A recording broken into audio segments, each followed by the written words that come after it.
Hi hello నమస్తే friends, welcome back to our channel Advitha world. ఈరోజు మనం సింపుల్గా పూరి కర్రీ ఎలా చేసుకోవాలో చూద్దాం.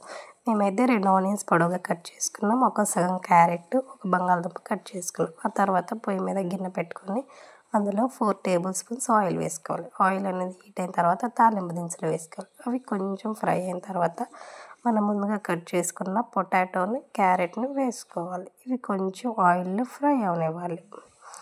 ఇవి ఫ్రై అయిన తర్వాత మనం పొడవుగా కట్ చేసుకున్న ఆనియన్స్ ఇందులో వేసుకోవాలి.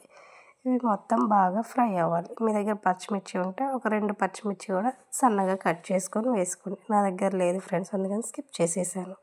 ఆ తర్వాత ఒక 1/2 టేబుల్ స్పూన్ పసుపు, మనకి రుచికి సరిపడినంత ఉప్పు వేసుకోవాలి. మేమైతే కల్లుప్పు యూస్ చేస్తున్నాం. మీ దగ్గర సాల్ట్ ఉంటే సాల్ట్ అయినా యూస్ చేసుకోవచ్చు, మీ టేస్ట్కి సరిపడినంత. ఉప్పు వేసుకున్న తర్వాత ఈ కూర అనేది పసుపు మొత్తం కలిసిపోయేంత వరకు కలుపుకోవాలి. ఇలా పసుపు అంతా కలిసిపోయిన తర్వాత అందులో ఒక గ్లాసున్నర వాటర్ పోసుకోవాలి.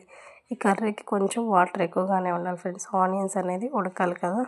ఇలా కూర అనేది ఉడుకుతుండగా ఇది ఉడికేలోపు మనం ఒక 2 టేబుల్ స్పూన్ శనగపిండి తీసుకుని ఉండలు లేకుండా కలుపుకోవాలి. శనగపిండి వేయటం వల్ల కూర అనేది చిక్కగా ఉంటుంది. ఈ కూర అనేది దగ్గరికి అవుతుండగా ఈ శనగపిండి వాటర్ని కర్రీలో పోసుకోవాలి. కర్రీలో పోసుకొని మొత్తం తిప్పుకొని ఒక 2 సెకండ్స్ అలా ఉంచి స్టవ్ ఆఫ్ చేయాలి. చూసారా, సింపుల్గా టేస్టీగా మన పూరి కర్రీ ఎలా రెడీ అయిపోయిందో. ఛానల్స్ వ్యూస్ వస్తున్నాయి కానీ సబ్స్క్రైబ్ చేసుకోవట్లేదు friends. So please do like, share and subscribe to our channel Advitha world. By bye friends.